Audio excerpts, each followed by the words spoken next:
All right, and this will be your desk here. And oh, here's your supervisor. Sandy is the gal I've been telling you about, Janet Winegrove. How you doing, Janet? New gal, college graduate, Janet. Yeah, I just graduated this last quarter. Oh yeah, from the University of Chicago? Nice. Yeah. Well, we're going to have to teach you a few things about how the real world is. Oh, don't scare her off too soon. Okay, well, look. I'm going to let you two get to work. Catch you later. Tell you what, Janet, few ground rules here, Janet. You're not in college anymore. No cutting classes, all right, Janet? Yes, ma'am. I intend to work very hard. Absolutely. We start at 11 a.m. sharp, all right? 11 a.m. That's because we have a big lunch at 11:30. If we show up late, there's no way in hell we're going to get a table, so... I'm sorry, did you say 11:30? Yeah, and then we work straight through to 3:30, all right? Only 2 half-hour breaks there, so get ready to work hard, all right, Janet? All right, Janet. Looking good, Janet. Tammy, I'm sorry to interrupt, but they did it. They came through that life-saving formula. They found the cure for cancers. Fucking A, all right. There is only one hitch. It's written in ancient Greek. We'll have to cancel the whole damn project then. Wait, I was a classics major. I can translate that. Really? In Ionian dialect? Yeah, no problem. Oh, sweet hallelujah! You're an angel. I get to tell the kids they get to live. All right, doing great, Janet. Big problem, boss. We gotta cancel construction. What's the matter? It's this building. It's divided into 2 equally sided pieces. We gotta divide that, huh? Yeah. So? It's an irregular triangle. How the hell are we supposed to do that? Oh, you just bisect the angle. Bisect the what? What? Bisect the angle. Let me show you. You just intersect the arms, and then you just split the area of the triangle. She's fantastic. We'll be able to put up the new smokestack and pump all that sulfur-related smoke into the air. All right. Did you just say sulfur-related? Yeah, self-related. We're thinking of trademark. Doesn't that cause like air pollution? Air what? Air pollution, like acid rain, stuff like that. Ah, Jesus, we never thought of that. It's terrible. We gotta cancel the whole damn project. Jim, I'm calling the plant. We gotta cancel the smokestack. Apparently these new chimneys cause air Pollution. Air pollution. Some kid figured it out. We had no idea. Janet, you are gangbusters. I'll tell you that. Janet, yeah, you're doing a great job here. You're doing a great job. Thank you, sir, but really anyone with an undergraduate background in the liberal arts could have done this. Liberal what? Liberal arts. Huh, you know what? Make a note of this. From now on, we only hire people with a background in liberal, what? Arts. Arts. Yeah. Arts, yeah, right. Sort of. All right now, guys. I want you back to work. Not you, Janet. No. I think you've got time for a full day of sailing. You know, my son is a quarterback at Northwestern. Boy, dumb. Could use a tutor. Maybe someone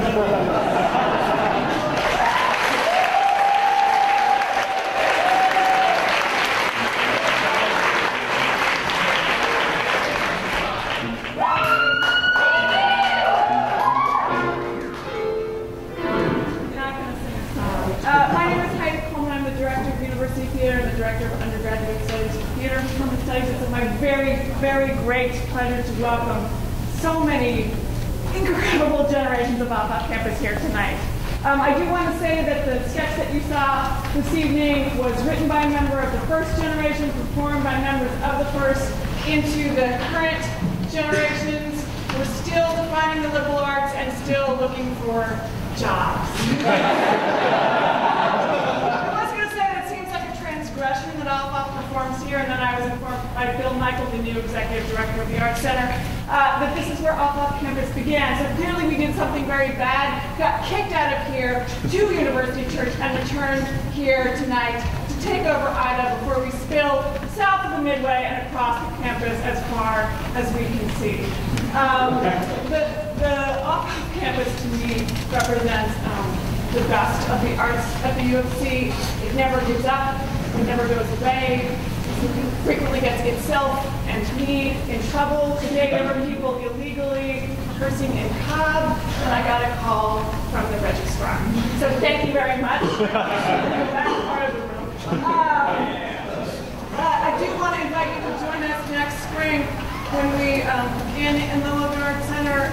There's definitely a place for us down there, but again, University Church to Ida to here, I really think that as long as we can perform in as many buildings as possible, using as many stolen keys as we can, then we're doing all right. Definitely the legacy here tonight is truly, truly amazing, and as one graduating senior said to me, 25 years of jerks, that's pretty impressive. So thank you.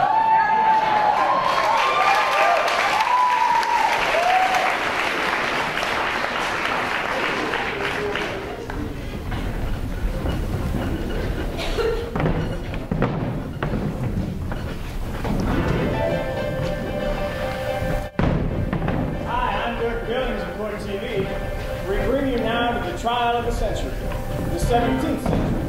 It's the Black Forest of HUD 7th Division. Ladies and gentlemen of the jury, my clients are not criminals. They are victims of a society which allows witches to roam free and prey on innocent children. The only possible verdict in this case is not guilty by reason of self-defense. Mr. Prosecutor, your witness. Now, Gretel, let us review your testimony regarding the day in question. You say you and your brother, Hansel, were hungry upon arriving at the victim's house. Ja, das ist stimmt. Yeah. If I understand this correctly, your father, the woodcutter, testified about the day in question that you and your brother left home with a full loaf of bread. Ja, but we had to break the bread into these tiny, tiny pieces in order to find our way home. It is strange, because the police scoured us, Gretel, and they didn't find it. That was because the birdies had to eat them. The little birdies that ate the bread? Yeah. That's your testimony? Yeah. The little birdies ate the bread. Your Honor, I have here sworn testimony from 420 blackbirds stating that they did in fact eat those breadcrumbs. And where are all these blackbirds right now? Excuse me, Your Honor? These blackbirds, where are they now? Well, Your Honor, it appears that they have been baked into a pie. A pie, counselor. Excuse me, that is inadmissible. Inadmissible. The birds will start to sing. Silence! I am tired of your unsubstantiated claims in this courtroom, counsel. Quite frankly, this whole story is beginning to sound a lot like a fairy tale. Yes, a very grim tale. Now, Your Honor, if you please, in passing over the whole matter of the breadcrumbs, Gretel, please tell the court the events that led you into the victim's house. All right. Well, like I said, we were very hungry, and we went to the house, and the house was made of candy. So we started to eat just a little bit, just clang bit. Yes, so very good. The bitch came out, and she invited us in for more food. Oh, Thank you, Gretel. Thank you. So what you're telling me is that you vandalized a senior citizen's house. Yeah, but you're hungry. Oh, you had no choice. You It were was like Sophie's choice.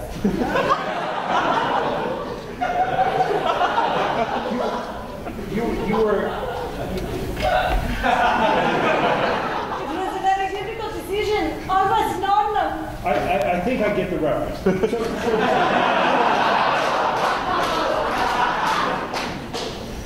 So you were hungry and you had no choice. Look, Gretel, did you vandalize the home? Simple question, yeah or not? Yeah, but she was a witch. She was a witch. Well, she doesn't sound like a witch to me. I mean, she invited you to her house, she offered you candy, maybe a caramel apple. What? Is that a witch? You can call her a witch? Yes, but she was eating us. She was giving us food so she could fatten us up, so she could eat us. so really? Yeah. So she could eat you? Yeah. So she could eat you. Why would she want to eat you? She lives in a house made of candy. Please. I mean, we must try this case within the context of the historical animosity of witches toward little children. I mean, I cite, for example, here the case of Dorothy, the witch, where the Kansas state clearly ruled in their court that the Counsel, that ruling has no bearing in this courtroom. Need I remind you, we are not in Kansas anymore. Thank you, Your Honor. But Brett, what happened once you were inside the house? Well, like I said, she was fattening us up so she could eat us. And then, she turned her back. Just for a tiny moment. No, wait, no, stop. She turned her back? Yeah, she turned her back. Turned her back. Yeah, so she turned her back. You had plenty of time to escape if you felt threatened. But did you try to escape? No. Instead, you pushed the witch into a fire. You did not try to escape. Admit it. You killed the witch in cold blood. You pushed her into a fire. Admit it. Admit it, Gretel. Yeah, it's true. It's true. But it was all Hansel's fault. It was Hansel's fault. I did it for you, Hansel. Hansel, is this true? I'm sorry. Yeah, it is true.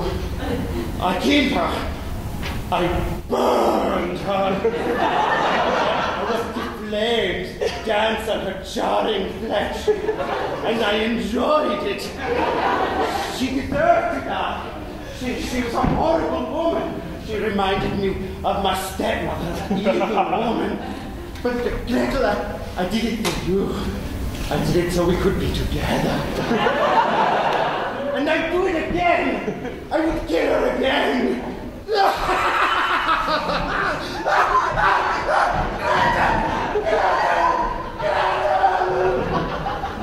Please join us next week on Court TV for the case of Goldilocks and the 3 victims of home intrusion.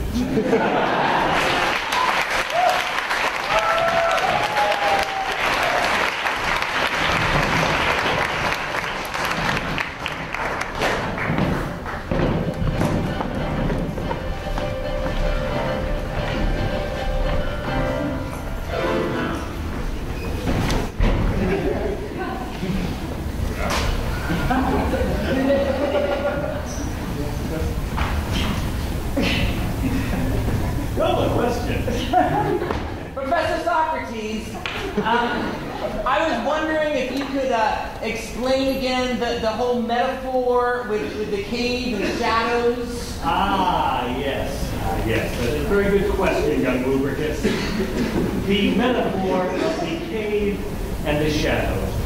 Who among us can explain the metaphor of the cave and the shadows? Anyone? Anyone? Anyone at all? Anyone? Anyone besides Plato?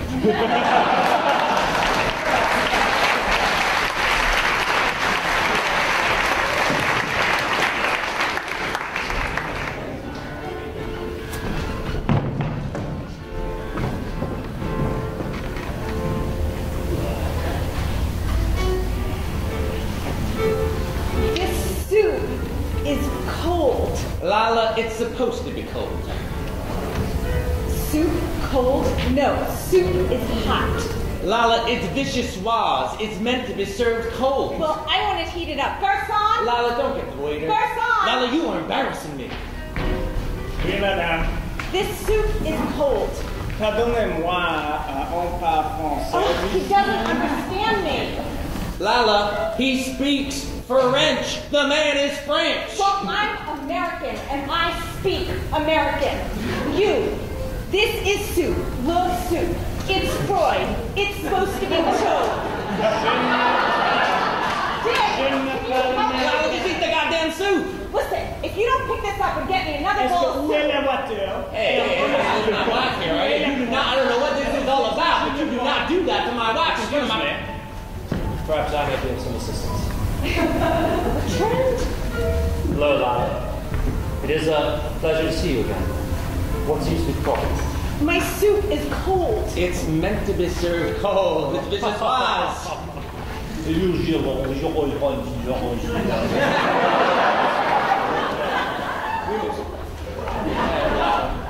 Oh, is the charming innocent. This is vichyssoise, and it is meant to be served cold. Do you not remember? Waiter! Another bowl of Mr. Likeness. Yes, We were younger then. We were all younger then. The younger, saner time. so true. So you do remember my villa, the amber light gleaming on the surface of the lake, the swans, the air full of the pollen, and the summer sweet perfumes. I remember. Bernadette making us those exquisite cold soups with the hot loaves, drinking with the Chateau Lafitte ever since. Yes, I do. I remember it now. Lala, do you know this guy? Bertrand Chevrolet, at your service. Bert, meet Dick. I mean, Richard Bertrand, my husband. Your husband? I'm sorry, Bert. Wait. Don't apologize. Never apologize. We are masters of our fate, and we do what we must do. That's so true. Lala, how do you know this guy? It's a long story, Dick. We met here after the war. Well, I thought you said you'd never been to France before. It wasn't worth mentioning. Which war? What does it matter now? Those who fought in yesterday's wars are all dead. And who knows who will fight in the wars yet to come. You're so right.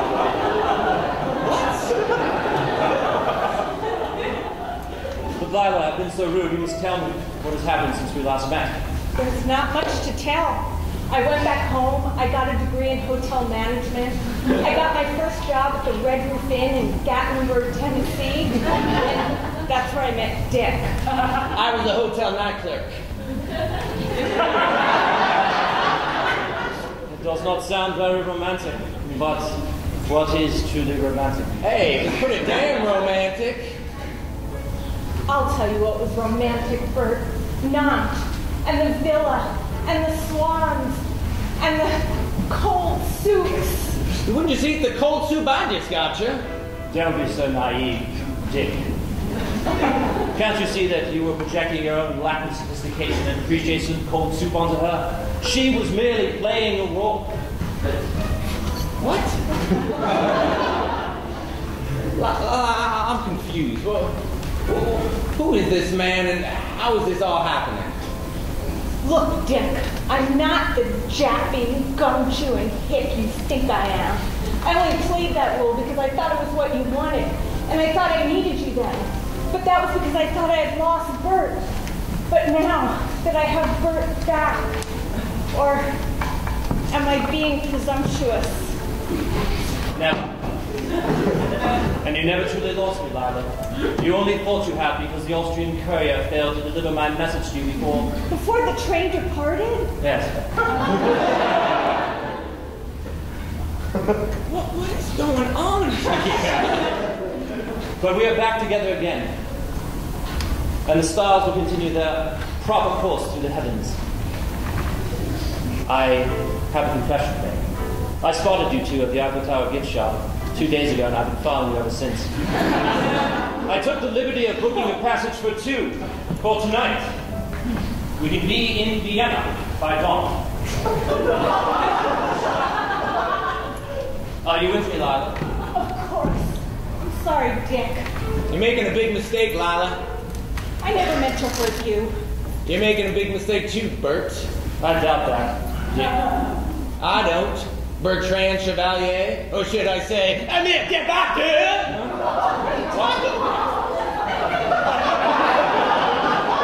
Where did you hear that name?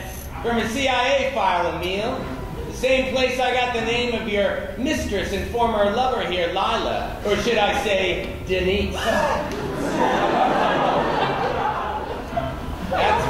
don't believe it. Believe it, baby.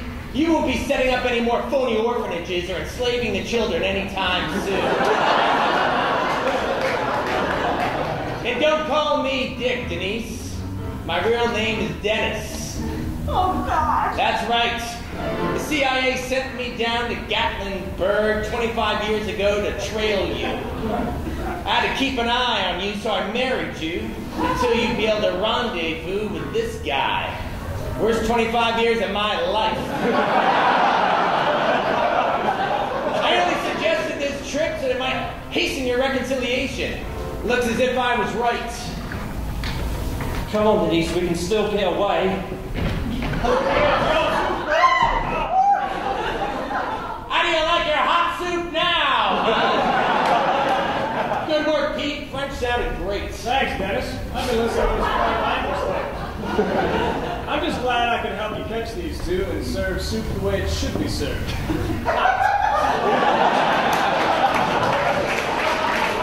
Not cold like this continental trash. A fitting ending to a long, convoluted tale, eh, Pete? Right you are, Dennis. Come on, you two. You ought to sit on last of me, Dick. We see you again. I look forward to it.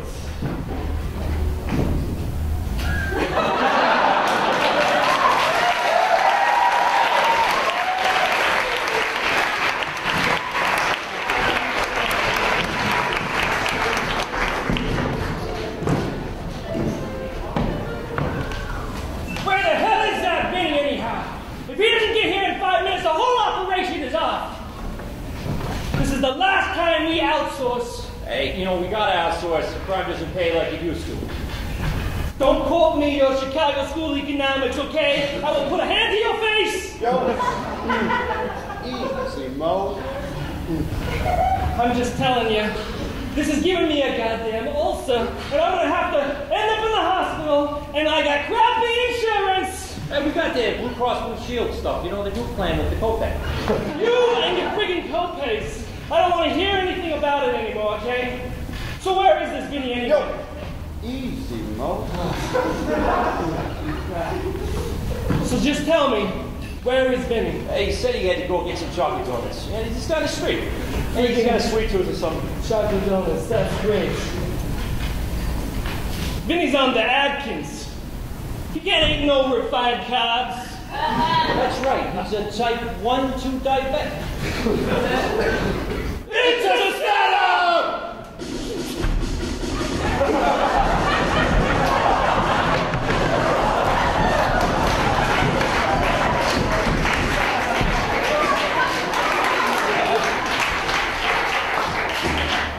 Vinny, I'll see you in hell! Yo, easy, Mo.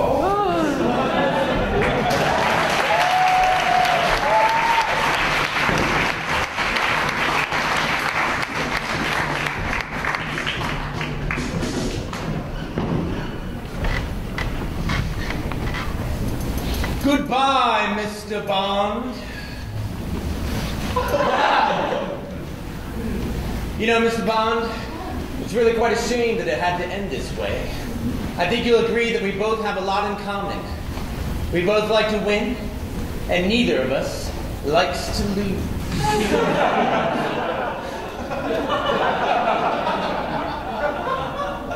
We're both men of action. Explosively fierce, yet cautious. We both see each other as Nietzschean Ubermen, but still express a keen observation for the common man.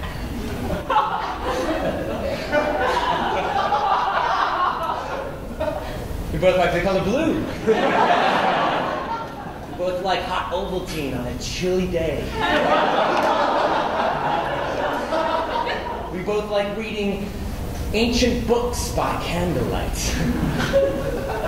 Sometimes I just feel so out of touch. Mr. Bond, Mr. Bond, Mr. Bond. you have always been my muse. Your miles and your guiles have always been something to peruse. Oh yeah, peruse, Mr. Bond. But when you're gone, Mr. Bond. I hear the people say, Cha-cha. What do they say? Cha-cha. that wasn't really much. She was run-of-the-mill disorder and okay. Yeah, okay, Mr. But I know what it takes to be a star. Mr. Bond, that is what you are. And while I'll always be fond, I'm in 007. 007. 007 heaven. You're special. Heck, we're both special. Two special guys in a big, crazy, gray, cold, mixed up world. May I confess something, Mr. Bond? I had an imaginary friend. Maybe the world just wasn't exciting enough for me. I don't know. Mr. Bond. Mr. Bond, Mr. Bond. Do you believe in ghosts? Boo, cha-cha. Did your father ever bother to compliment your mother's turkey roast? Oh yeah, roast, Mr. Or did he just sit by the TV drinking beer? Mr. Bond, I hear you loud and clear, and that is why I'm fond. I'm in 007. 007. 007 heaven. I love you. I love you like only a man could love another man. There, I said it. You probably hate me.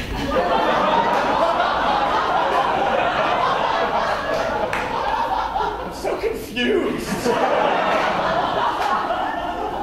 Mr. Bond. Mr. Bond, Mr. Bond. Did you make the honor roll? Cha-cha. Cha-cha. Were you able to approach your football coach with the problems on your soul? Oh yeah, so. Or did he just laugh and call you a sicky poo? Mr. Bond, I'm totally there with you, and why I am so fond. I'm in 007. 007. 007 heaven. I'm in 007. 007. 007 heaven.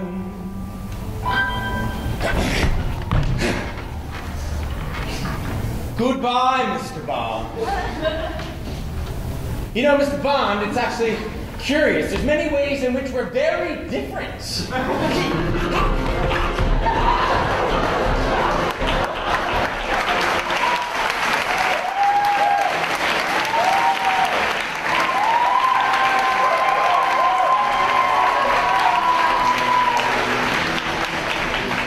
And now, please put your hands together for your Maroon Globetrotters.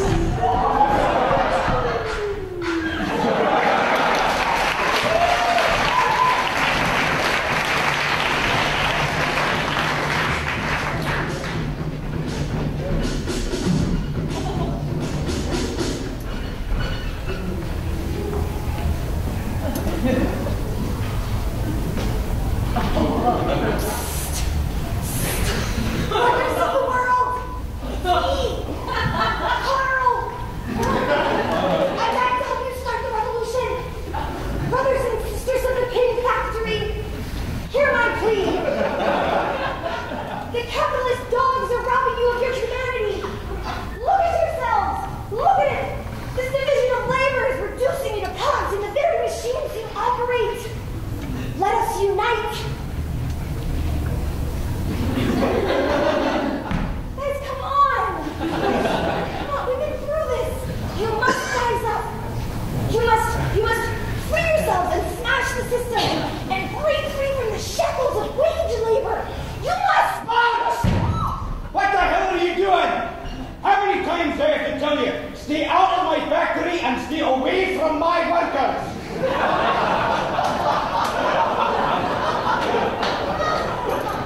Look, you might be the boss of the Smith extra fancy pin factory at now.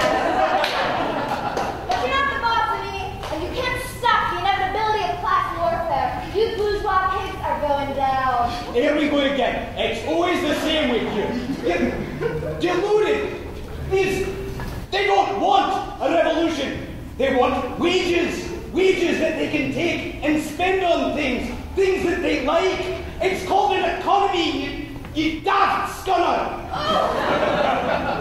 Me deluded. You're the one who persists in the perverse belief that material things and the relations between them are more important than the relations between people.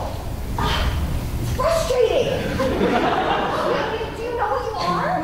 No, tell me what I am. You're a commodity fetishist. Well, I'll admit to being a fetishist, as you well know, but you're the one who brought commodities into it. Please, that was epochs ago. I don't even know what I was thinking trying to have a relationship with a capitalist. Be the same as the rest of them. And you think I'm proud of that? You waltzing around with your head full of utopian schemes that can never work. Never! Pie in the sky fantasy, Carl!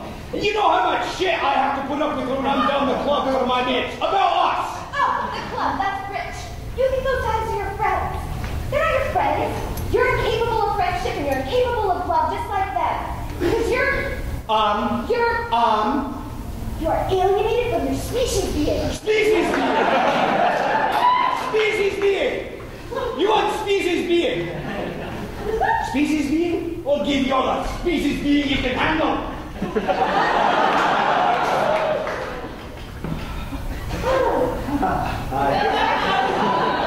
that your hand? It's the invisible hand.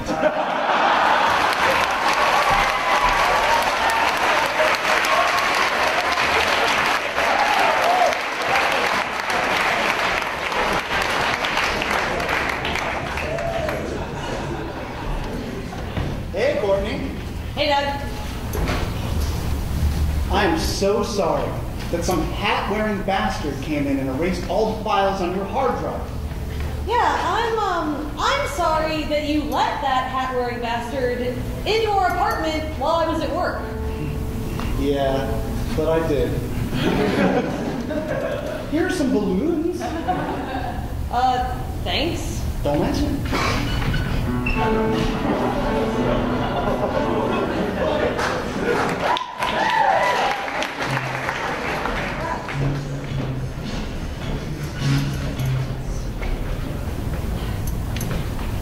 And you remembered your toothbrush? Yes, I remembered my toothbrush. And you have your multi. Yes, I have everything. Children of Israel, don't worry about me. I'm only going up the mountain for a few days. Now, while I'm talking to the Lord, what are you not going to do? We're not going to worship any false idols. That's right. Now, you all have a good time, all right? Sing a little God for me.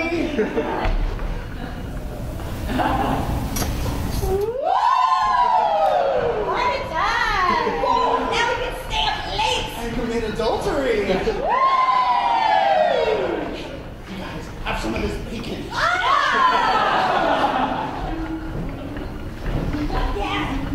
Oh, hey. What's wrong? I feel lost and confused. I don't want to worship something. I miss Moses. Moses always knew exactly what to worship.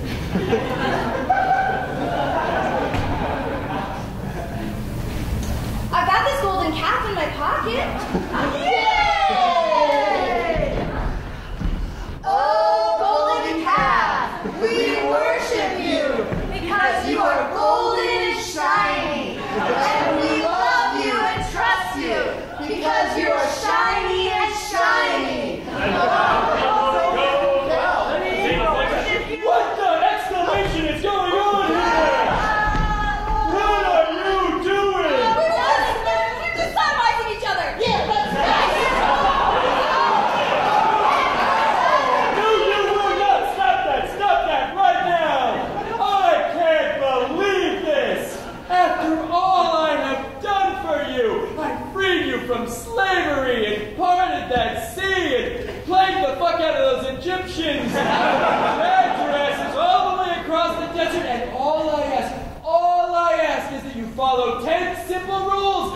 have just been transcribing in stone, thank you very much, and you can't even do that! I mean, what were you thinking? But what? It was shiny.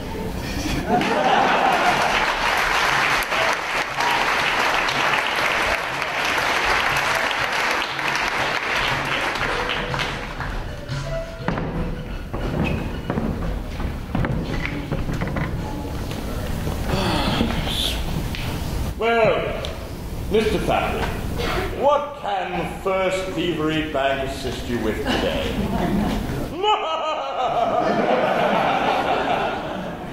Well, I'd like to open a savings account. A savings account? Might I make a suggestion?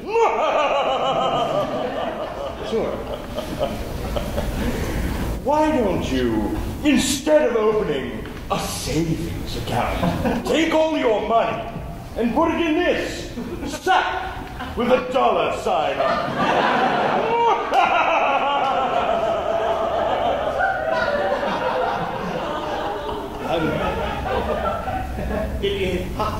How is the sack better than a savings account? Well, it's easier for me, you, to get your money out of it.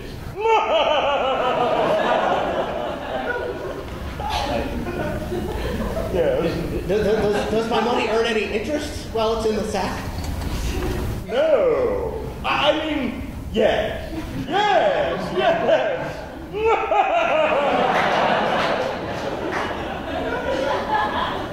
I think I'd really just rather have a savings account.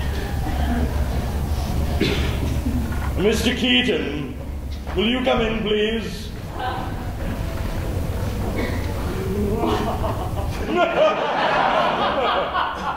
Mr. Thackeray here doesn't wish to put his money into my sack with a $sign on it. He insists on opening a savings account. Could you present him with an alternative option? Certainly, Mr. Thackeray. How would you feel about this bag with a $sign on it? That's not really an alternative. It's a different bag.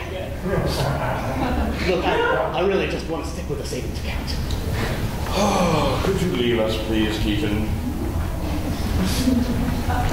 Mr. Thackeray, I can tell you are a man of a keen intellect and possessing of a discerning mind. Might I make one other suggestion? No. Look, I don't know what's going on here, but this is clearly some kind of scam. I mean, your bank is called the First Thievery Bank, for Christ's sake. I will have you know that Irving K. Thievery was an upstanding pillar of this community right up until the moment of his unfortunate acts.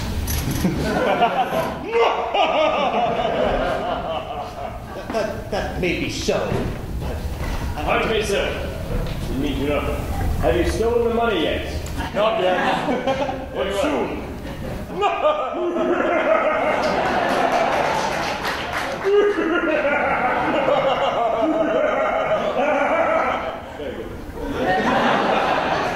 Mr. Thackeray, you were saying. I'm leaving. No, but before you leave, Mr. Thackeray, allow me to make one final proposition.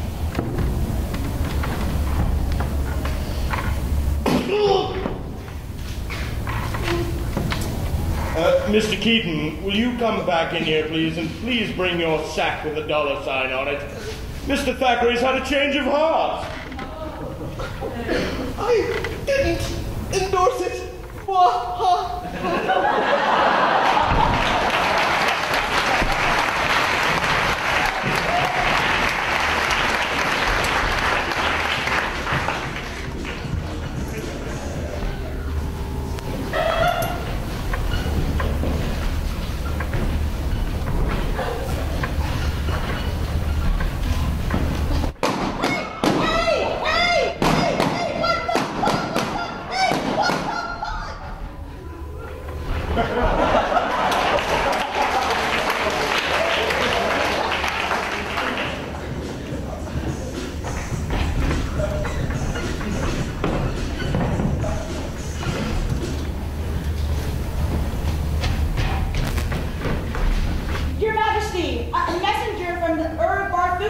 here.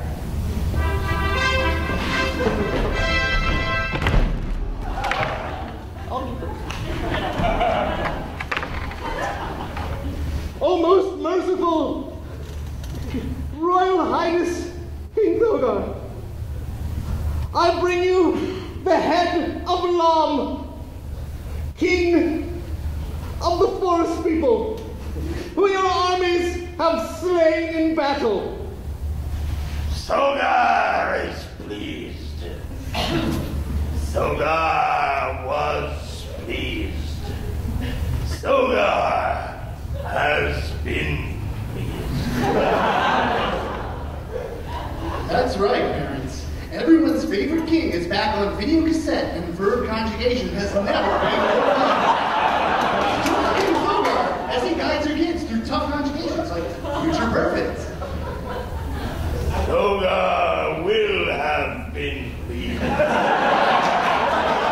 president subjunctive. If Thogar be pleased.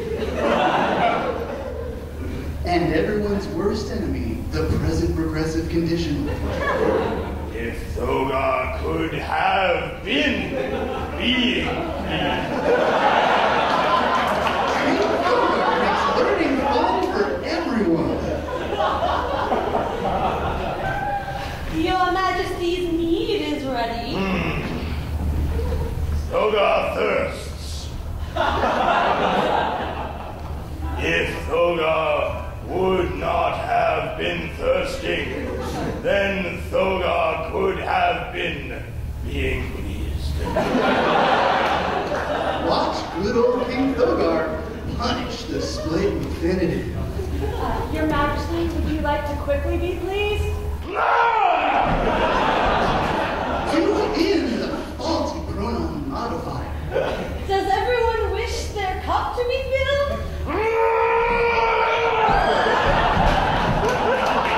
And deal with that pesky double negative. Please don't never slay me! Shit. As only King Thogar can. Thogar is pleased. And you'll be too. To corner your King Thogar teaches grammar set of 3 video cassettes called 1-800-THOGGAR. Hurry while supplies are lasting.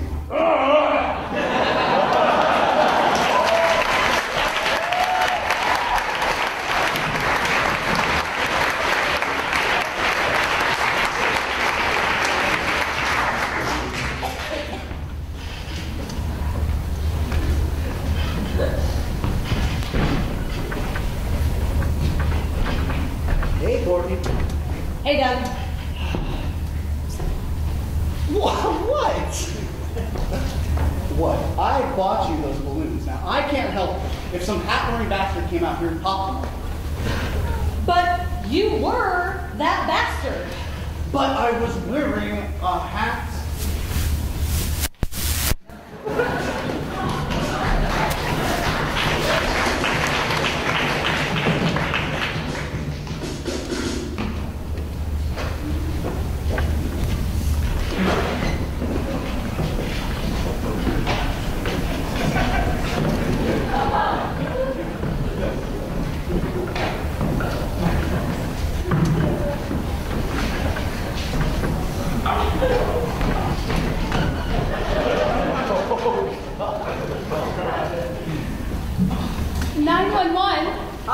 What is your emergency?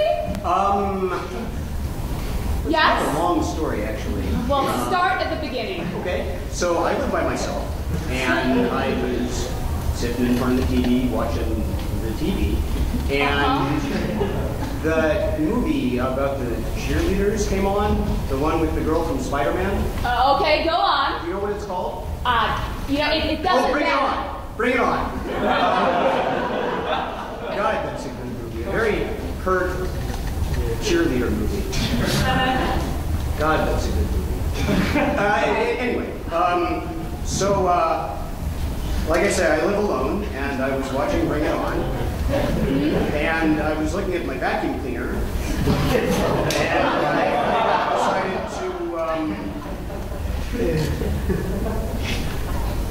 put it in the tube. You know?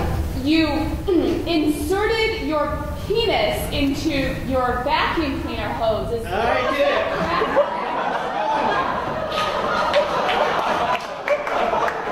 All right, sir. I want you to remain calm. I'm going to get the paramedics to you as fast as possible. And just take a deep breath, and they'll get you unstuck. Oh, it's unstuck. Excuse me? No, I can move it in and out and everything. Why are you phoning me? Because this is the best thing that's ever happened to me, and I wanted to tell someone. Excuse me?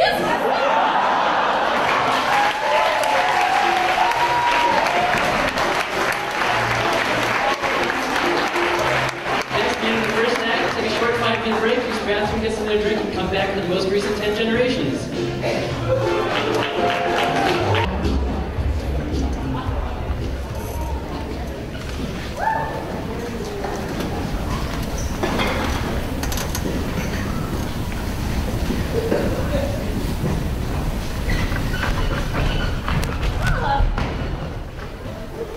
Well?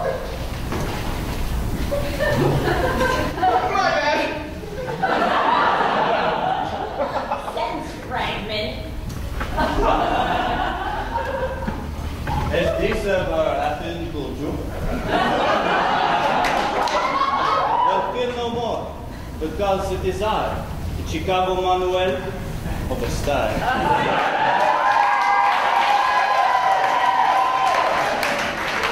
How can I ever have style? You fool. Anybody can have a taste of the Chicago Manuel of style. You must learn to caress each paragraph's indentation as if it were your last lover. You must understand the ways of formatting, composition, grammar. You must learn to master the meaning behind an editor's pointless ellipse, ... What does it mean? Yes!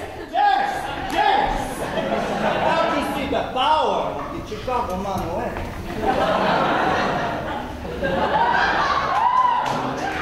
But Manuel, where did you get your style? It was a long time ago. I was but a small Manuel in a tiny town in Catalina. We were very poor. We could not afford any stuff. A terrible attack of bad grammar came along. It took from me my one true love, my young fiancée. I held her in my arms. She was riddled with dangling modifiers. Apostrophes were everywhere.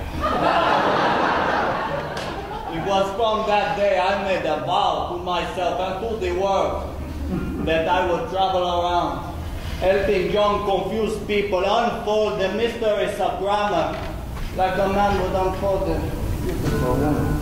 You wouldn't know bad grammar if it killed your fiancé. Oh, wait, it already did. It's broken life, my greatest rivals. I will split you like you split infinitives, on guard. Your sword is as misguided as your approach to transit at birth. Skunk and White, unite!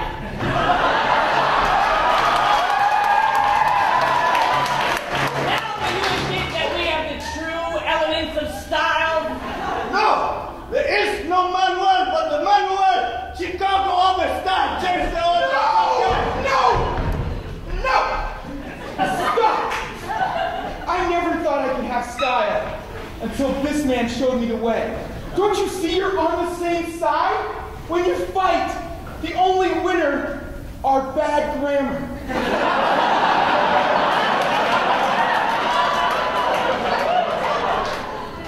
This young man is a little confused, but he's mostly right.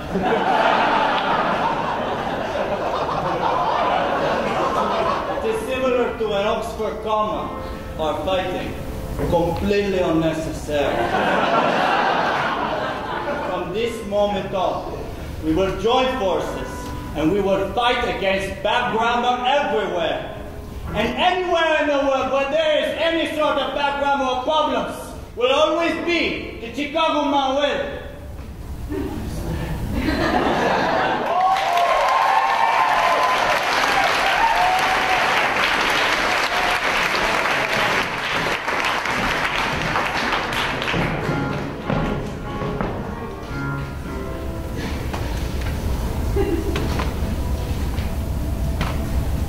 Paul, stop digging at your food. I'm not digging. Are you bored? Are you bored with me? I'm not bored.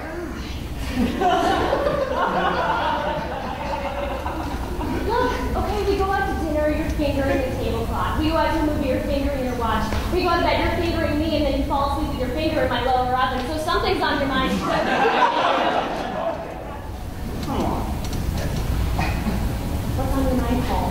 You want to know what's on my mind? You couldn't comprehend what's on my mind.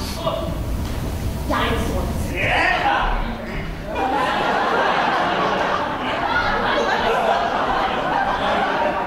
Dinosaurs on your mind, Paul. That's ridiculous. I can't, Paul. I'm not thinking about Velociraptor.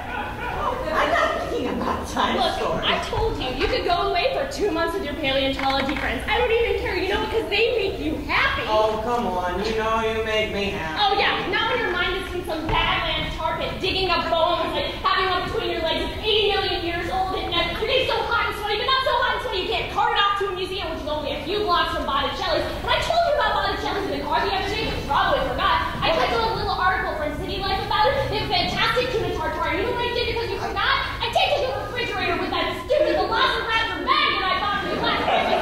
So you can look at that magnet when you're opening the fridge together here at 3 a.m. because you're not in bed with me, Paul. So what the hell is up?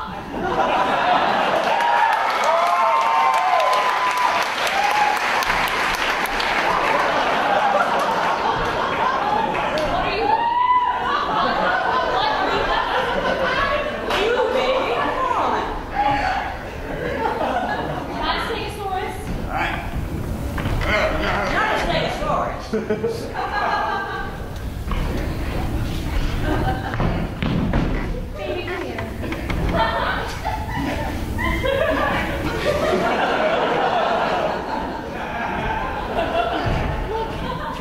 I know it's hard, and you gotta invest a lot in a relationship, and I just think if you just try a little bit and you just see me for who I am, and you're just looking at me right now, we can really make this work, you know?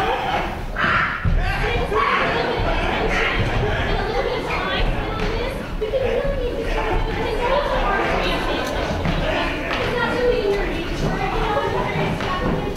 And maybe if you just, you know, I didn't pay attention to my dick.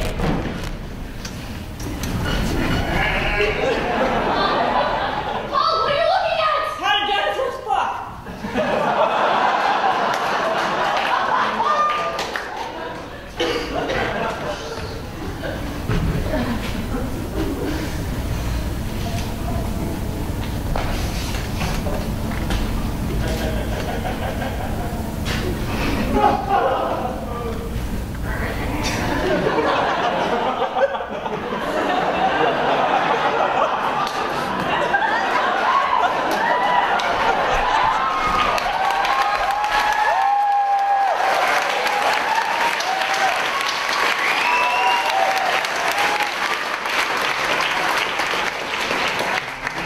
Hyde Park, home of nuclear reactions, great minds, great books, and a neighborhood full of history.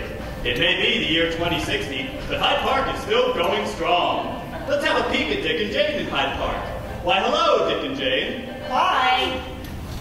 So what are you two up to on this fine day? Well, we're just availing ourselves of all the fun retail opportunities down here on 63rd Street. I just can't make a decision. I can't decide between American Apparel, Urban Outfitters, or American Apparel.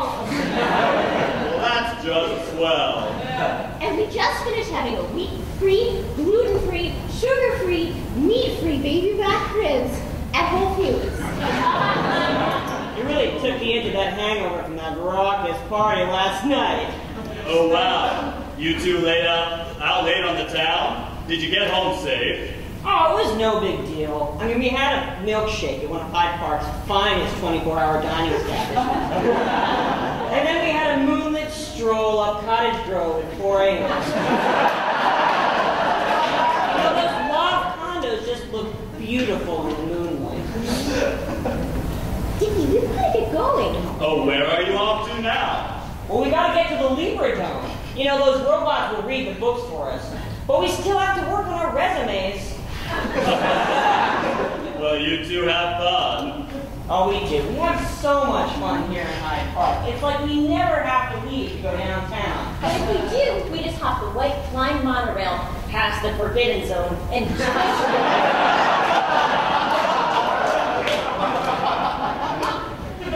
Did you say the DCZ? The Designated Comfort Zone. It's protected by our amiable university police. Pleasant levels optimized. Yo, can you tell me where the DuSable Museum of African American History is? I think you need Jimmy Hyde Park, putting the chance back in gentrification.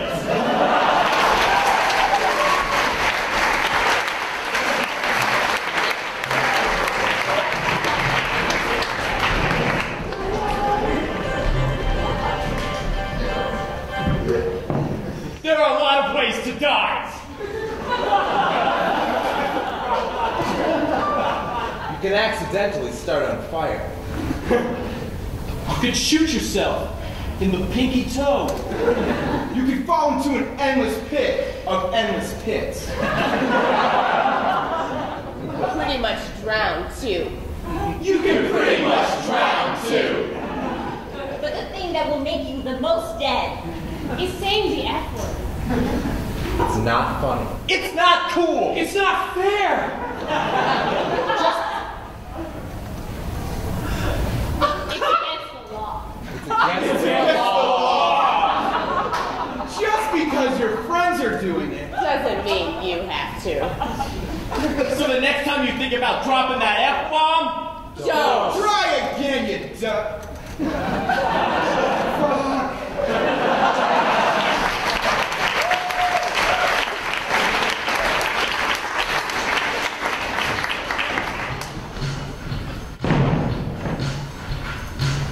a greeting. A greeting in return. A compliment on your appearance to show that I find you beautiful and I appreciate your sense of style. A shy acknowledgement. And a similar compliment indicating my possible interest in you. Well, an offer to buy you a drink to demonstrate that I'm a gentleman. A thankful acquiescence.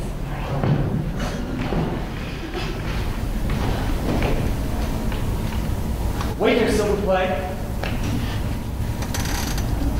Waiter, silver plate. A conversation with the waiter in a foreign language to demonstrate that I can speak French. A compliment on your French, in French, to demonstrate my intelligence, and indeed that I am impressed. Unexpected common ground. Shared laughter. A confession of my deep-seated admiration. Wow, a mutual confession of my own deep-seated appreciation. I am so looking forward to him filling me up tonight.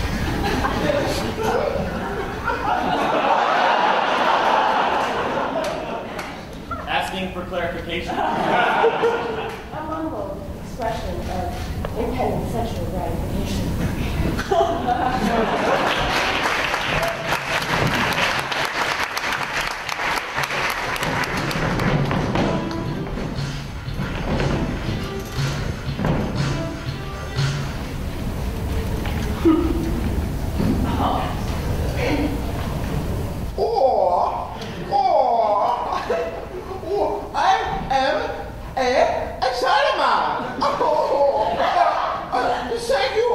Thank you very much.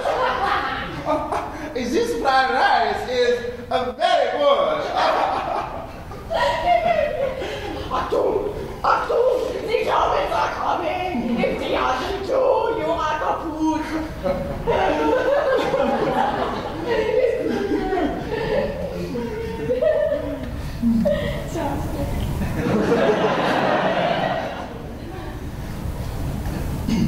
Hey guys. I'm a dumb walrus. I like to throw my fat face full of fresh fish.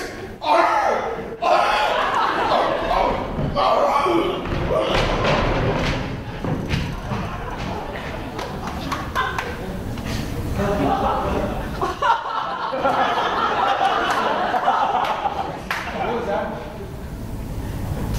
Her dad is half walrus.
Sir, do you have any idea why I pulled you over? I have an idea why you shouldn't have pulled me over.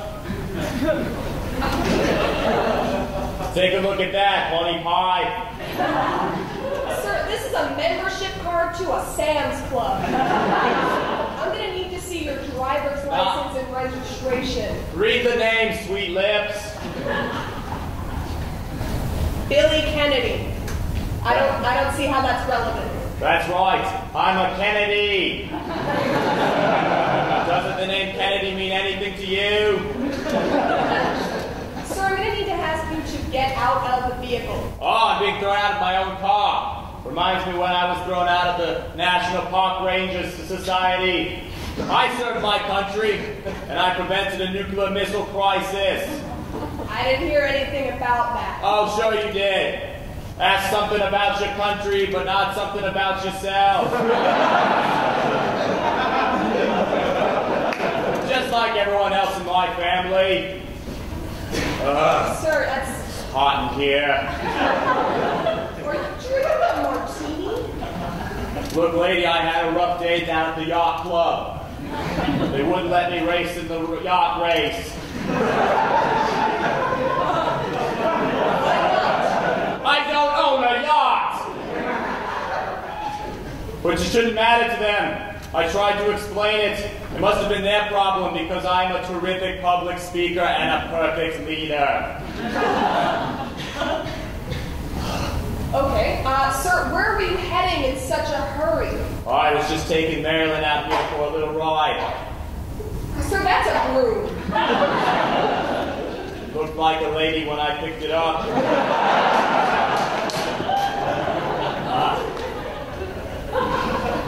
Alright, sir, I'm going to need to see your driver's license. I don't have a driver's license. I'm a Kennedy. Okay, you and Marilyn here are going to have to come with me back to the station. Well, I'm going to have to take a gentleman's rain check. Sugar tits. I've got places to be. Are you resisting arrest, sir? Look, can I be real with you? So, sweet tits, I was just going to drive this car off the bridge over there, play a little game of who can swim out first. What the hell is wrong with you? Oh, she was boring me. You hear that, harlot? I'm bored. Excuse me a minute. This is Officer Townsend. What seems to be the trouble over? What? All right, over and out. Mr. Kennedy, I'm afraid I have some bad news. It seems your brother Randy has just been accidentally shot. He was driving behind the old shooting range on Old Knoll Road and a stray bullet just... That lucky son of a bitch.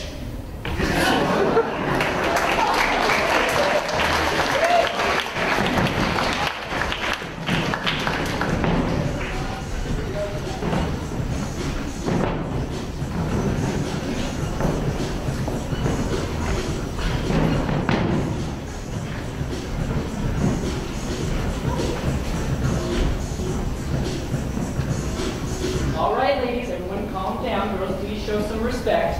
I have here the two gentlemen who will be joining our class as part of that new integration project with St. Bernard's. So I want you all to be your best. Let's show them that great St. Catherine spirit. Boys, you can come on in and sit down. So I think I want to begin with where we left off yesterday with June Humperdinck's poem. June, would you kindly step up to the front of the class?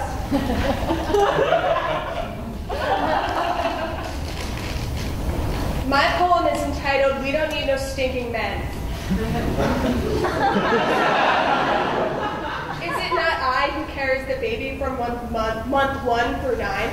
Is it not me who is continually looked over from the promotion to the election? A woman is still a second-class citizen. Now, to all you doubters and haters and XY beings, there are tools for loneliness. We women have 10 fingers of our own without you. I need a man like a flower needs to be walked on. I need a man like a village needs to be bombed. I need a man like a bug needs to be picked up and have each leg torn from its silently screaming body.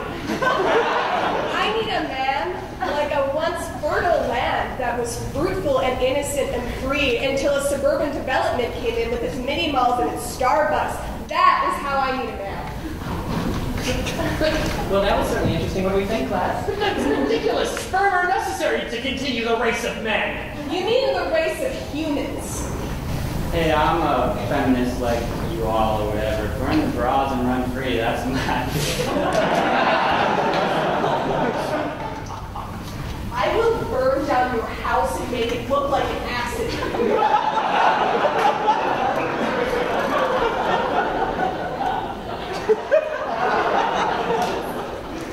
Mr. Matterson, may I go next, please? Of course, Anne Margaret.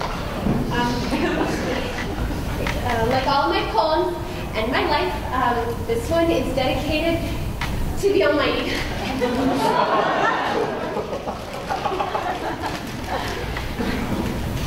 A girl is only as precious as when she keeps her legs closed. So is a man who will keep me away from my virtue.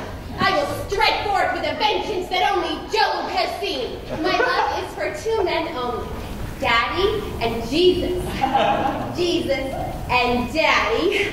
He who tries his mighty sword in my special place will be smoked. I hold a gun at all times.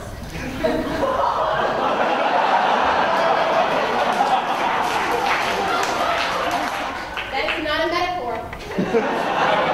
That is truth. Truth of truth. Jesus, God, Daddy, love, pure, true. Heed my warning, heed my call. If not for yourselves, then for Jesus. Ah! Whoa! What the fuck? A leader of all selves! Thank you.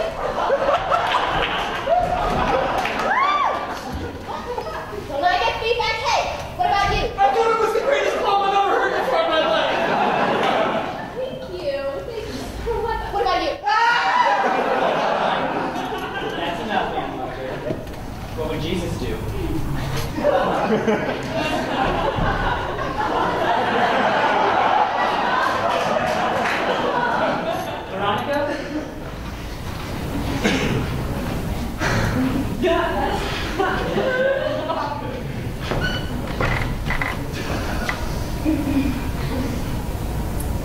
My blushing bosom, my quivering insides, my blessed flower is ready to be explored. I have no quota. It is a free-for-all. My flexibility will be tested. My endurance will be used. Nothing can hold me back anymore. There is a game to be played, and I will step up to the plate. Nothing is taboo. Nothing is too strange. Hot, wet flesh coming from the silky satin sheets of slumber. But no slumber shall be there. The time has come. Who will answer the call? I am a slut.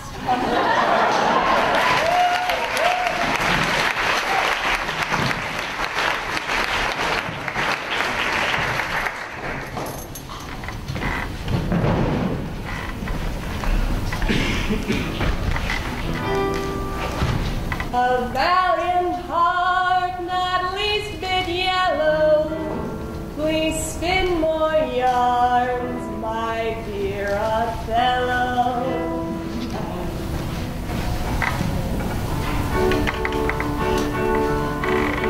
When a bird's at your feet, wanting words of your feet, that's amore. You've told so many tales, you've no time to inhale, that's amore.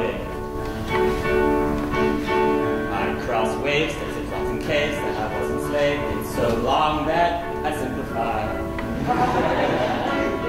I escaped, travel, charting trips, picked up cuts and scrapes. You should see the anthropophagi. When your father objects to your black and white sex, that's amore. When national crisis means travel to Cyprus, that's amore. When you start to get cranky and I offer my hanky, that's amore. I must go say hello to that old Cassio, that's amore. When your wife holds the hand of the man you command, that's amore. She laughs and she laughs like a whore and a half, that's amore. Watch them bleed, now I take my leave, do not be naive. My friend Iago's been handmade.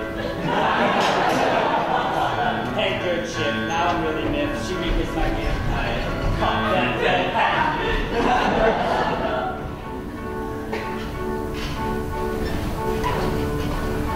When he thinks you're a cheat, you entreat to be sweet, that's amore.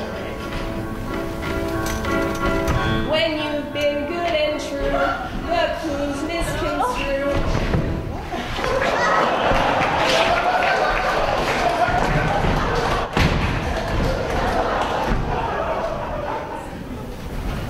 You killed her! She was unfaithful! Oh!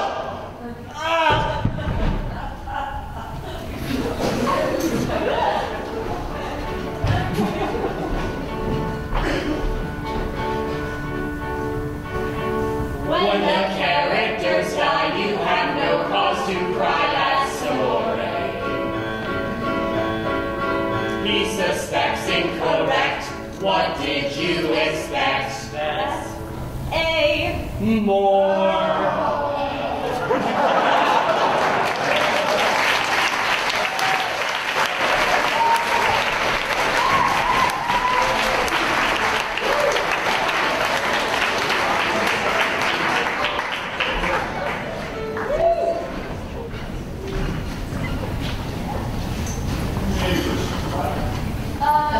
Mr. Carpenter? Yes, Stephanie. I just wanted to ask you about that essay due on Friday. You want an extension, don't you? Yeah, it's like you saw right through me. Well, I know Mr. Smith has a lab report assigned to you on Thursday. Right. Yeah. I've been really nervous because I feel like I haven't really been understanding the grammar lately. I know. You seemed a little. Yeah. You know, it's funny how we're finishing each other's sentences. Right. It's like we're on the same page today, Stephanie. But I can hand in the paper on Monday, right? Yeah, absolutely. Monday is perfect. Oh, I just remembered. On Monday I have that speech competition where I have to give a speech about pollution, and I'm worried I won't remember the part about the penguins and that the sweat from my hands will blow the ink in. I'm sorry. So that's okay, Mr. Carpenter? Yes, Stephanie. I said, is that okay, Mr. Carpenter? Yes, Stephanie. You know, you can just drop the essay off in my office, and I'll look at it before my dinner with Miss Cook. Can she hear my thoughts? Weird. Stop it! You started it. No, I didn't. Yes, you did not. Stop! Cornucopia!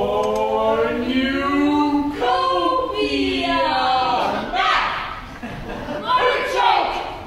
Welcome to the Terror Dome! Cinnamon flavored raisin jogging! Stick back! She's fine. I know. Stop. Luck with the speech. Stephanie? Mr. Carpenter.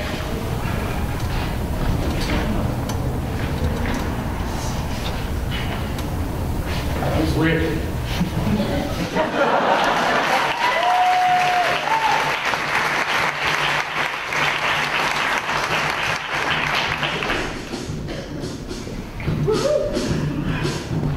Anyway, I was like, I'm a grown-ass man.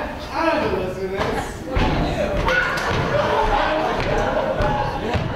I am sick and tired of nobody believing that I am a wizard. Dude, you're not a wizard.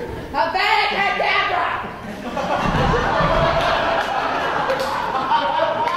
Holy fucking God!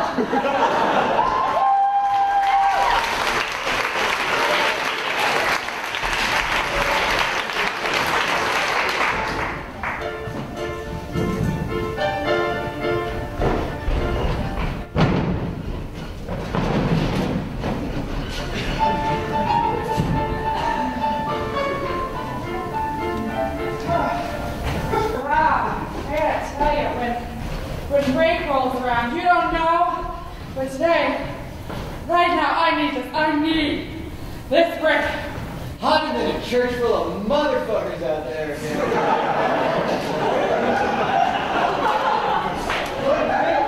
You know, let me get you a drink. What are you talking about?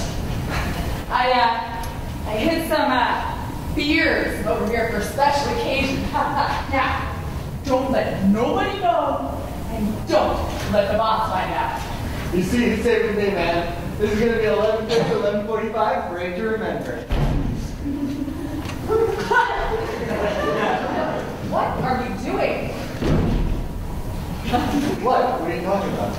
You're not even going to use a coaster? You want everyone from the 11:45 to 12 noon break to know that we're drinking beer. Come on. It may be break, but you've got to keep on your toes. Oh!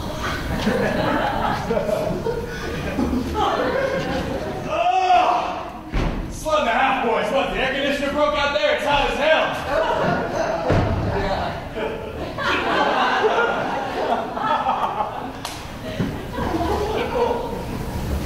Fuck me, I am so goddamn tired. Relax, you little tense, buddy. Oh, hot shit out there. Oh, yeah, that's better. That's better. Hey, Harry. Fred's got a few beers in the thing behind the fridge if you want one. Oh, fuck me, a beer at work? God, I am so tired. That sounds like paradise. Yeah, just go for it. Just don't let anybody know. Screw over there, Bob.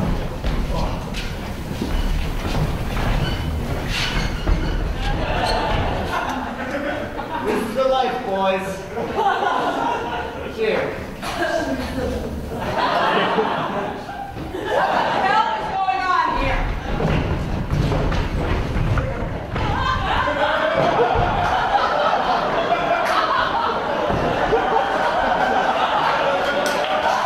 I cannot fucking wait for one of you to explain this to me. Beers at work? Count me in, boys! Right over there, Mr. Sampson. That looks like a great idea.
Yo, you know what I think?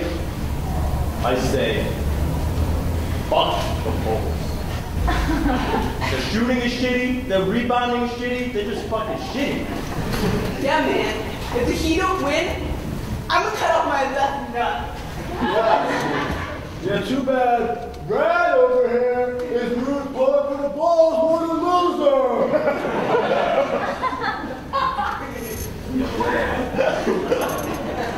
Oh, GoDaddy.com. It makes me feel so hot. Dudes, boobs, take a drink. Come on.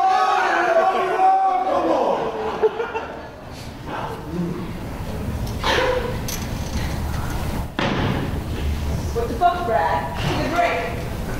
Yo, leave Brad alone, man. Yo, he's fucking gone. He's fucking twisty-feisty. Don't leave a man hanging. Yo, Laurel, the only thing Brad is gonna high five is your mama's ass. Oh no, my bra is made of Doritos. I want to eat them so bad. Midnight taco, yum. Boobs alert! Everybody take a drink!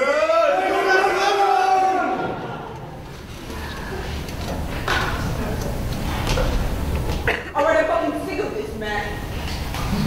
I'm wasted. Everybody here is wasted. Why the fuck doesn't Brad take a fucking drink?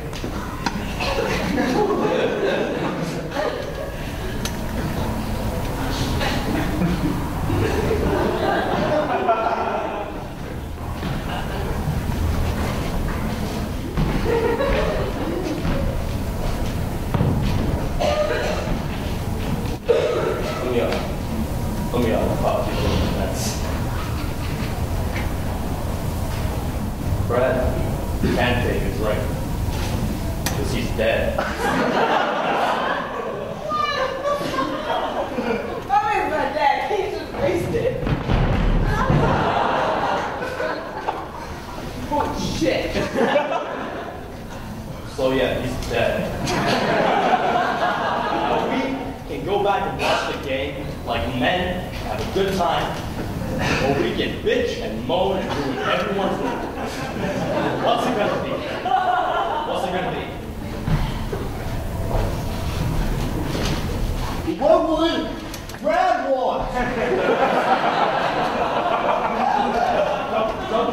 WBD.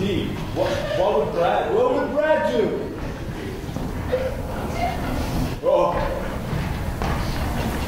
Are we men? Or are we pussies? We're men! Yeah. Brad, he loves basketball. He was looking forward to this game forever. enjoy the game. Good answer. Ah, sad.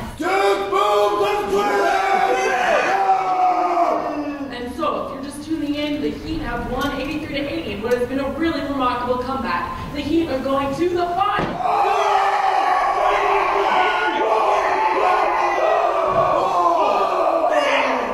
It's not that night.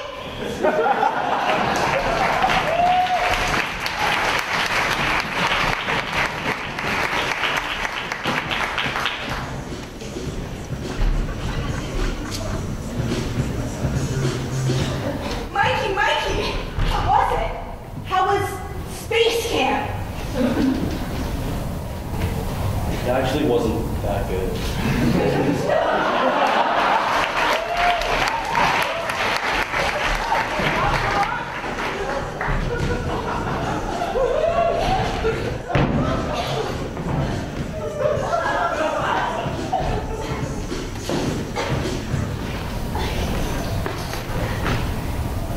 Ben?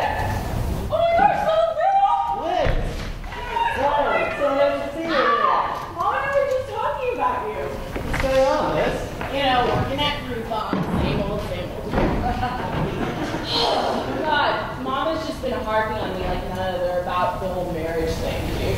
Oh yeah, she keeps dropping hints at me about how much she wants grandkids. Oh shit. I know, I mean, it's not like we're even seeing anyone, so what does she expect? Hey, how do you know I'm not seeing tons of hot bitches?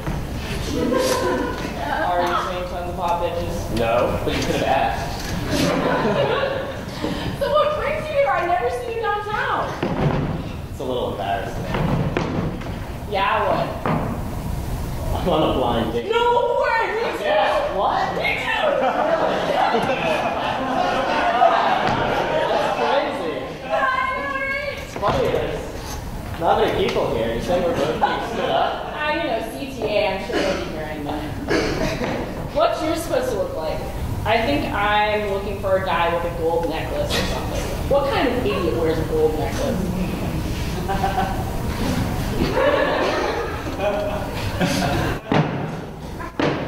Not again! Oh my god! Every fucking time. All I want is to go on a normal date, you know, with someone I'm not related to. But no, every single fucking time I think I found the one, I end up with you. I know, seriously, it's like the universe just keeps bringing us together sexually. It's like some reverse version of serendipity. I really hate that. I fucking hate that movie. Oh shit, Sandra Bullock, what the hell is she doing in that? But seriously, man, I mean, you were set up on Match.com. eHarmony, all 29 levels of compatibility. And then, like, when we were kids, that stupid game you played with the soda can where you would, like, twist it back and forth. Always L for Liz. Shit, and then every single magazine I ever picked up had a horoscope that told me I was compatible with you. All those spin the bottle incidents. We made up so much in our teens.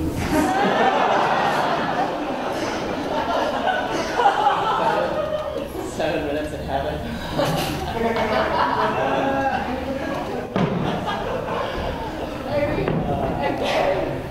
I mean, that one time. We just had sex.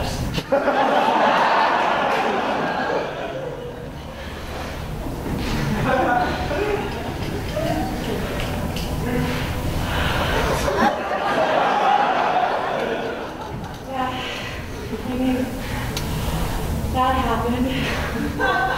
Gosh, you're just so sexy. I want your body. Get inside me!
paths of a rat's ass.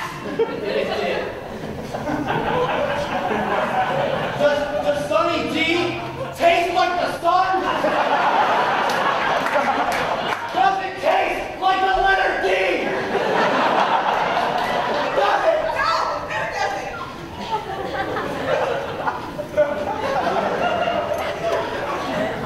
Exactly. It doesn't fucking taste like the fucking sun.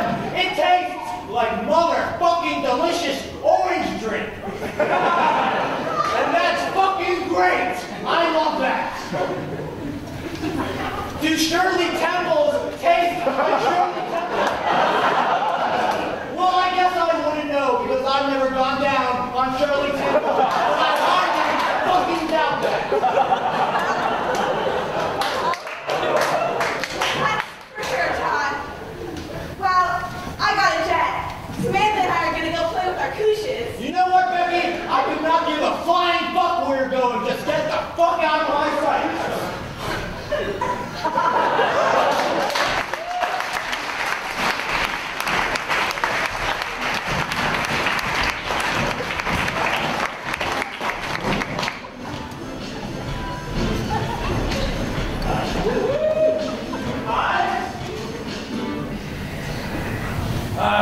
Business day. Honey, I'm home. Oh, hey, honey. Have you been keeping up with the news? God, I've been thinking about HR 1025 all day. You know, I was wondering if maybe we could watch some C-SPAN. I couldn't get away at the office, and I'd really like to watch some C-SPAN. Oh, I think we could. But wait, we need a safe word this time. Last time with the whips, it got all out of hand. A safe word? God, you're so conservative. Fine, Gingrich. Mr. Chairman, I hereby call this subcommittee to order. What's the first order of business before the committee today? We are here to investigate an ethics violation of gross misconduct. Why? Has someone been conducting themselves in a manner unbefitting a U.S. congressperson? Oh, yes.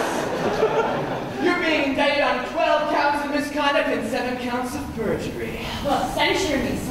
God, just censure me already. Let the members of the committee record by voice vote their decision on these matters. Yes, vote in accordance with the debate restrictions placed by the Rules Committee.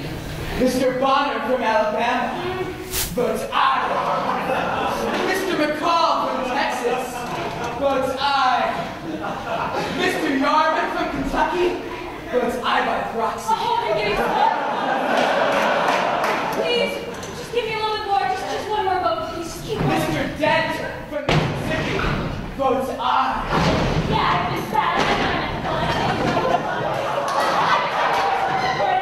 Please just give me a little more. Just one more vote, and my indictment will have passed. Miss Sanchez from California votes aye. Yes! Oh, the indictment passes! The baby's closed! Filibuster! Subcommittee! Legislation! Ways and means! Demon pass! Oh, baby, your federal government is just so large! My jurisdiction is swelling! It's so big! Oh yeah, I love getting that federal power all over! Stop! Keep legislating! Healthcare reform! Social Security! Section 2! Section 2! HR 1205! Section 2! Section 2!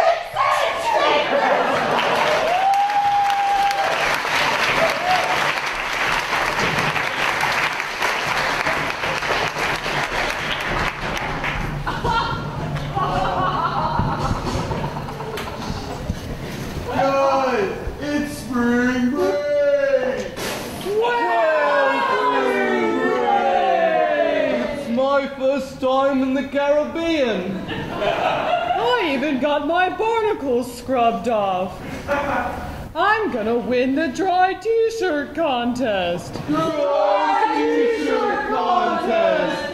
It's the ocean! I can't wait to see fish and the black-eyed whales. I can't wait to hump your back, Karen.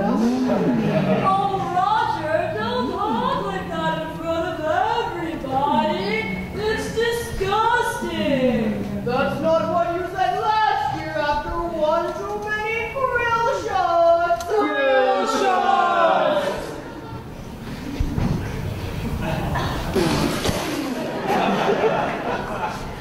But seriously, she gives a blowhole job like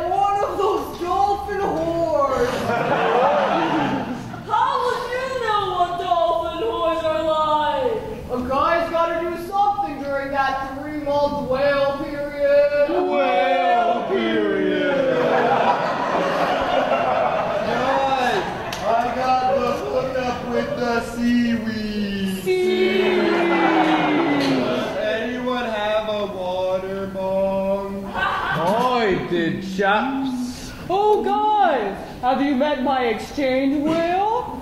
He's from the Atlantic. His name's Gunter. Hey,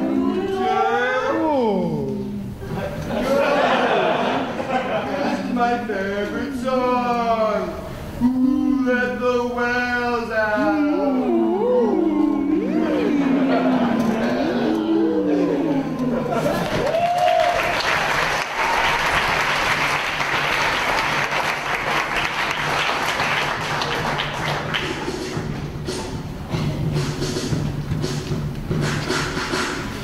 You can't talk to her like that. She's going through a rough time.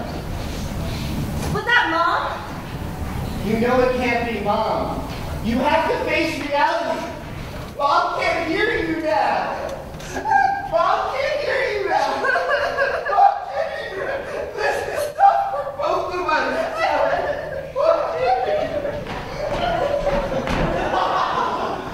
Hey, best husband in the world. Hey, number one daughter. Dinner's ready. Thanks, Mom. Mom can't hear you now.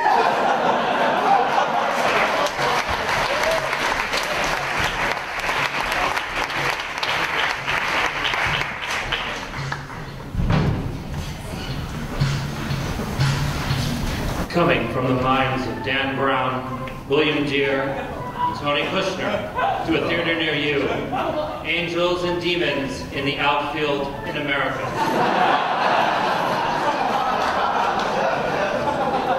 Coach, the Angels haven't won the pennant in 50 years. Kids, I'm sorry, but I think I'm gonna have to disappoint you this year too. You see, an assassin has slowly been killing off all our players. I'm sorry, Mr. Cohen, but I can't go to Washington to help you fight with the Reagan administration against communism. I better stay here and play baseball. God damn it, where's our star pitcher? Where's Pryor? Pryor, what the hell happened to you and why are you with Tom Hanks? I'm not Tom Hanks. My name is Robert Langdon, and I believe that Pryor is the next intended target of an Illuminati assassin. Guys, you don't need an assassin. I have AIDS. Does that mean you're gonna be able to pitch in the playoffs? Do not fear.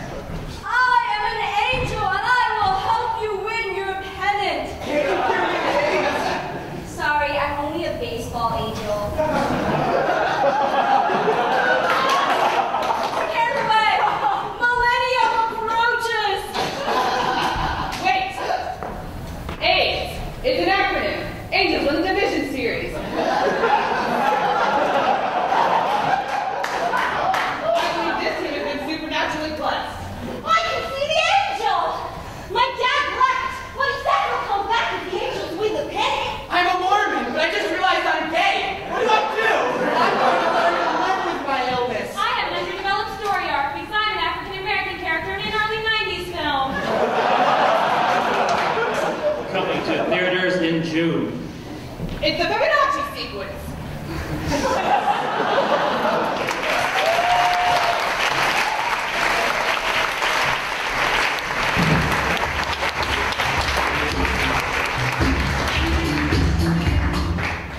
That is the show!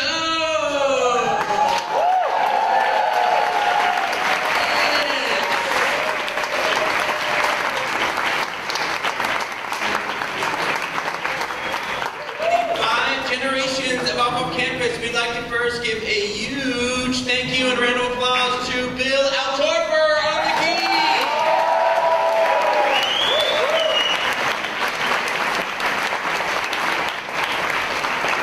We'd also like to thank for helping put all this together with all these people coming in from all over the country, Kate Cornelia Schechter.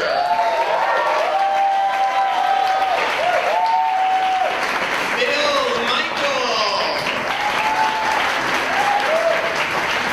And Ben Nigel.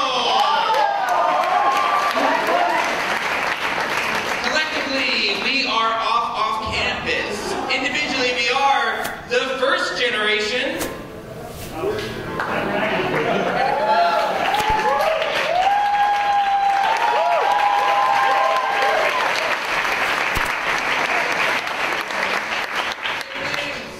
Peter Bernstein, Tom Mulhern, also Jackie Over. Where's Jackie Over? Jackie somewhere. The third generation.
Association.